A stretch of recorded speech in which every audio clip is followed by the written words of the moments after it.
So I'm going to do the no more gaps. Rosie's going to clean the floor, and then we're going to get this down today, which is Wednesday. It's already 20 past 2, so not an ideal time to be doing it, but we're going to. 24 hours before you can have light foot traffic on it. 48 hours you can have heavy foot traffic on it, and our visitors are coming in 72 hours, so that's good.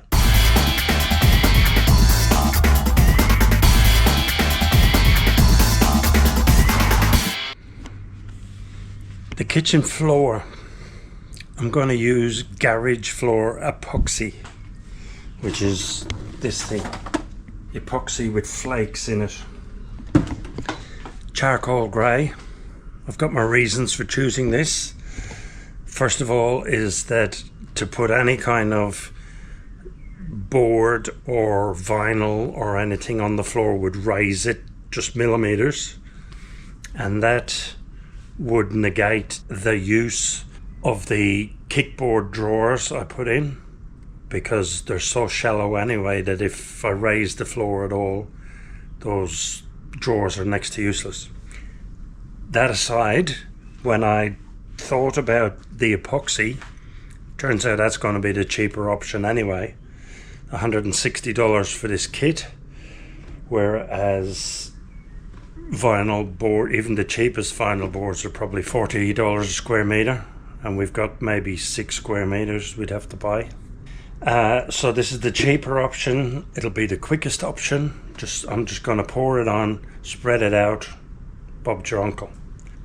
I have just spent the last few minutes discussing this with Rosie, and we've eventually agreed that we're not going to follow the instructions, because the instructions say use an etch primer on the concrete floor to make sure that the vinyl sticks to, or the epoxy sticks to the floor.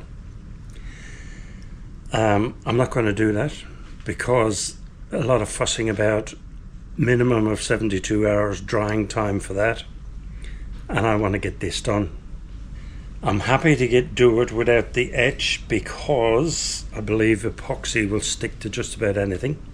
Even in the instruction book it says if you spill anything where it's not supposed to be, ensure that you wipe it up immediately, because dried epoxy is very difficult to remove.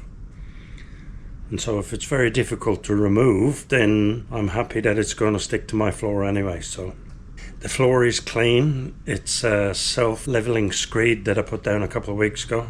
Rosie is going to vacuum it thoroughly and wipe it with a wet cloth to make sure there's no dust on it. We're not going to mask the skirting board or anything like that. I'm going to pour it on thick, screed it round with a squeegee, and just let it flow into all its cracks and crevices and stuff. I am going to put down some no more gaps under, like, the kickboard, and that's only because if the epoxy finds a way to leak out of the kitchen, it might leave a little leaky dip in those places. So I want to fill all those cracks to make sure it's all contained and level, and as long as I don't swish it around too much, it won't splash up on the skirting boards. We're going to get this down today, which is Wednesday. We've got visitors coming on Saturday. That way we'll have a finished, totally finished kitchen to show the visitors on the weekend. So I should stop talking and get on with it.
So that's that then.